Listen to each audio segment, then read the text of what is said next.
السلام علیکم ورحمۃ اللہ وبرکاتہ۔ عزیز طلباء، اللہ کی ذات سے امید ہے آپ سب خیر و عافیت سے ہوں گے۔ اسلامیات سلسلہ نمبر 6 جماعت ششم کے لیے پچھلے ہفتے میں ہم نے معراج شریف کا واقعہ پڑھا تھا کہ 27 رجب المرجب سن 1190 میں اللہ تعالیٰ نے نبی کریم صلی اللہ علیہ وسلم کو معراج شریف کا عظیم سفر نصیب فرمایا، اور امید ہے آپ نے اس کو اچھے انداز میں یاد کر لیا ہوگا۔ آج ہم اپنے اگلے عنوان کو شروع کرتے ہیں۔ آج کا ہمارا عنوان ہے مدینہ طیبہ میں اسلام۔ آج کے ہمارے سبق کا مختصر خلاصہ یہ ہے کہ اسلام یہ ایک روشنی ہے اور کفر تاریکی اور اندھیرا ہے۔ اسلام کے پھیلنے میں بہت زیادہ رکاوٹیں پیدا کرنے کی کوششیں کی گئیں، مگر اللہ تعالیٰ اس تاریکی اور روشنی کو پھیلاتے گئے یہاں تک کہ یہ مکہ مکرمہ کے کناروں سے نکلتا ہوا آس پاس کے بستیوں میں داخل ہونے لگا۔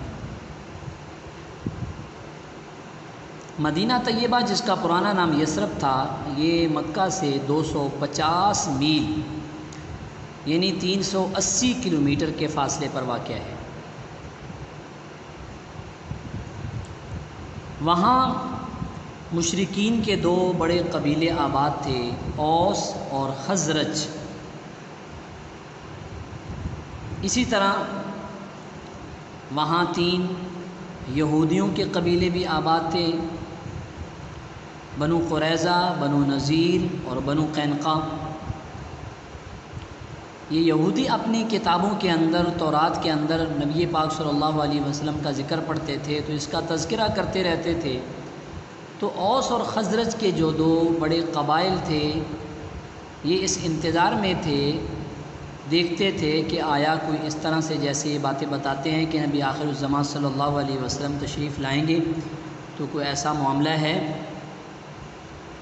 تو بالآخر نبی پاک صلی اللہ علیہ وسلم کی آمد کی جب اطلاع ملی تو 6 آدمی حج کے موقع پر مکہ مکرمہ کا انہوں نے سفر کیا، اور منا کے قریب ایک گھاٹی میں نبی پاک صلی اللہ علیہ وسلم سے ملاقات ہوئی۔ آپ صلی اللہ علیہ وسلم نے ان کو قرآن پاک سنایا اور دین کی تعلیم دی، تو یہ 6 کے 6 مسلمان ہو گئے۔ ان میں قبیلہ اوس اور خزرج کے بڑے آدمی اسعد بن زرارہ رضی اللہ تعالیٰ عنہ بھی تھے۔ تو جب یہ لوگ واپس جانے لگے تو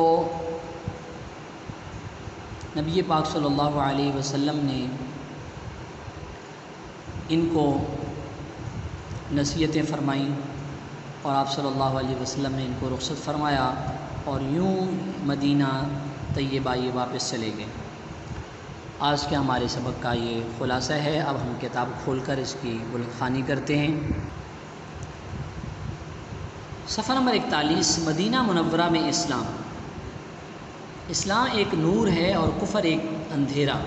کافروں اور کفر کے اندھیروں نے اسلام کے نور کو مٹانے کی بہت کوشش کی، مگر اسلام کے نور کو پھیلنے سے نہ روک سکے، اور اسلام مکہ کے کناروں سے نکل کر دوسری بستیوں کو روشن کرنے لگا۔ ابتدائے اسلام انصار۔ مدینہ منورہ مکہ مکرمہ سے 250 میل دور تھا، جو موجودہ حساب سے 380 کلومیٹر کا فاصلہ بنتا ہے۔ اس کے گھروں میں اسلام کی روشنی پہنچی اور لوگ مسلمان ہونے لگے۔ اسلام سے پہلے مدینہ کا نام یثرب تھا۔ یثرب کہتے ہیں ویران جگہ کو، بے آباد جگہ کو۔ یہاں کے رہنے والے مشرک اور بت پرست یعنی بتوں کی پوجا کرنے والے تھے۔ ان کے دو قبیلے اوس اور خزرج، اس مدینہ کے آس پاس یہودیوں کے بڑے 3 قبیلے بنو قریظہ، بنو نذیر اور بنو قینقاع بھی آباد تھے۔ یہودیوں کو تو تورات اور انجیل سے ایک پیغمبر کے آنے کی خبر معلوم ہو چکی تھی۔ اکثر ان کی محفلوں میں اس کا چرچا رہتا تھا اور یہی گفتگو رہتی تھی کہ وہ نبی کب پیدا ہوگا اور کہاں پیدا ہوگا۔ اوس اور خزرج بارہا اس کا تذکرہ سن چکے تھے۔ نبوت کے 11ویں سال اوس اور خزرج کے کچھ لوگ مکہ معظمہ آئے۔ حضور صلی اللہ علیہ وسلم نے موقع پا کر منا کے قریب ایک گھاٹی یعنی عقبہ، گھاٹی کو عربی میں عقبہ کہتے ہیں، میں ان سے ملے اور ان کو اللہ کا کلام پڑھ کر سنایا اور دین حق کی دعوت دی۔ یہ اکثر سنتے ہی رہتے تھے کہ ایک نبی ان قریب ظاہر ہونے والا ہے۔ بس اس کلام کو سنتے ہی انہوں نے ایک دوسرے کو دیکھا اور کہا ہو نہ ہو یہ وہی نبی ہے جس کی خبر ہم مدتوں سے سن رہے ہیں۔ یہ لوگ فوراً ایمان لے آئے۔ یہ کل 6 آدمی تھے جن میں حضرت اسد بن زرارہ رضی اللہ تعالی عنہ بھی شامل تھے۔ آج کا ہمارا یہ عنوان تھا مدینہ منورہ میں اسلام اور کیسے وہاں اسلام کا آغاز ہوا، ابتدا کیسے ہوئی۔ کل انشاءاللہ تعالی ہم مزید اس کی آگے وضاحت میں پڑھیں گے کہ اس کے بعد پھر اگلی مرتبہ آج کے لیے 12 لوگ آئے، پھر اس سے اگلی مرتبہ 75 لوگ آئے اور یوں مدینہ طیبہ کے اندر اسلام پھیلا۔ آپ نے اس آج کے صفحے کو اچھی طرح سے یاد کر لینا ہے۔ عزیز طلباء، اللہ آپ کا حامی و ناصر ہو۔ السلام علیکم ورحمۃ اللہ وبرکاتہ۔